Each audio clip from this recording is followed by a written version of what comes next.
The UFC just dropped UFC 304's entire main card. Let's go in and look at some of these fights. I see my haters proud of me now. When I'm around, it's all smiles. I took over my whole time. Kicking off the main card, we are having Bobby Green take on England's very own Paddy Pimblett.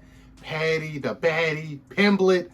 Bobby Green is coming off of a very, very well-earned, well-deserved victory at UFC 300 over Jim Miller, where he absolutely battered Jim Miller on the feet towards the end of the rounds, towards the end of the fight, while Paddy the Baddie is coming into this fight after beating Tony Ferguson, which in general, a win over Tony Ferguson is huge, but when Tony Ferguson is on a 6-7 fight losing streak, it's okay, I guess. I mean, it is what it is. I feel like Tony should have retired after the Justin Gaethje fight, but that's not the point of this video.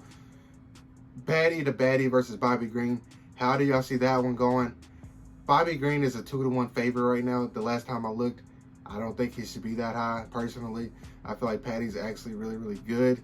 Now, if Bobby Green can hurt him and land some of his punches and boxing exchanges, then it might be an early night for Paddy, but I don't think Paddy's going to be able to get punched like that. I feel like Paddy's going to be unorthodox in his striking towards Bobby. It's going to take Bobby probably a round or two to figure it out, and we'll see what happens from there. I think it's an exciting fight. That's what I'm trying to get to. How do you guys see this one going? Let me know. Following that fight, we have an undefeated fighter in Muhammad Mokaev taking on Mr. Manel Kape. This is a banger of a fight if it happens. Manel Kape has not been active these last couple of years, which it is what it is. Shit happens from both sides. Fighter A pulls out, Fighter B is healthy, Fighter B's healthy. Fighter B pulls out, Fighter A's healthy. It is what it is. It happens all the time in the UFC. It just sucks whenever it tends to happen to one fighter a lot more than others. But it is what it is. How do y'all see this one going? I feel like Muhammad Mokaev is going to desperately try to get to this fight to the ground, because I think Manel Kape can pretty much take his head off on the feet. I know he had trouble with Felipe Dos Santos, but I feel like Felipe Dos Santos is going to be a superstar in the UFC in the next couple of years. So how do y'all see this one going? I feel like Muhammad Mokaev is going to go into this training camp wrestling heavy, and Manel Kape is going to be Manel Kape. He's going to live by the sword, die by the sword. He's going to throw bombs. What do you guys think about this fight? Let me know down below. After that fight, we have the always entertaining Mr. Arnold Allen taking on Giga Chikadze. Arnold Allen is coming into this fight after back-to-back losses to Max Holloway and Movsar Evloev by decision. Those two names are nothing to hang your head down about losing a decision to.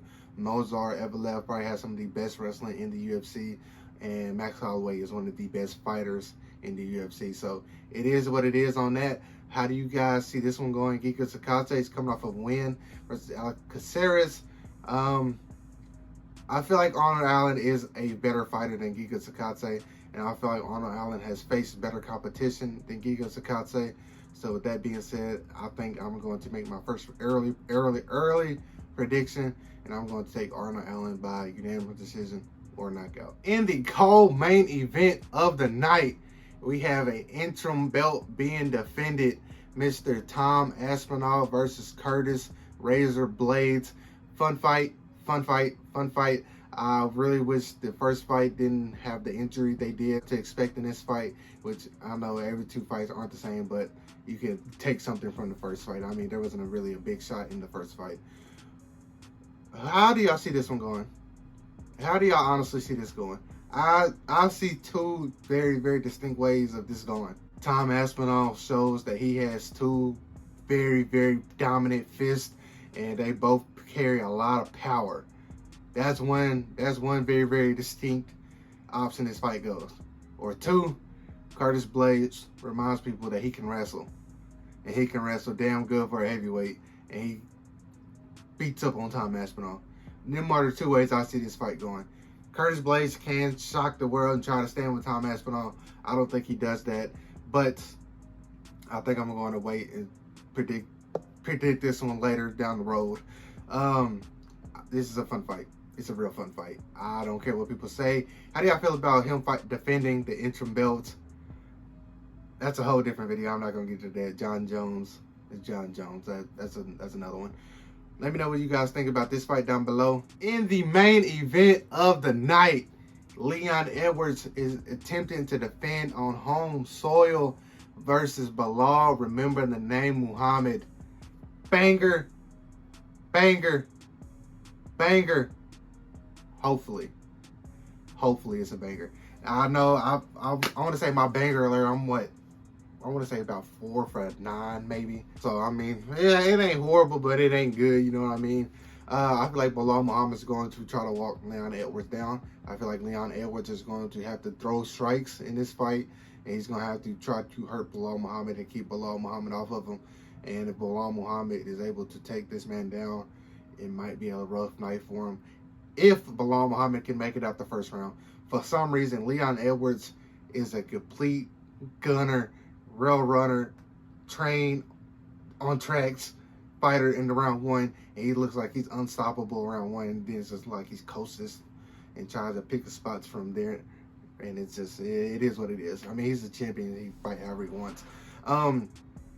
Yeah, I'm not gonna predict this one either. I just wanted to say the UFC 304 card, give my reactions to it. I like it a lot. I like it a whole lot on paper. On paper alone, it's an 8 already in my opinion. Some other fighters that's on this card already is Molly McCann, Oban Elliott, Mick Parkin, the undefeated heavyweight. What'd you take off? Who would you add on? Let me know down below. And like always, if you enjoyed the video, make sure you like, comment, and subscribe.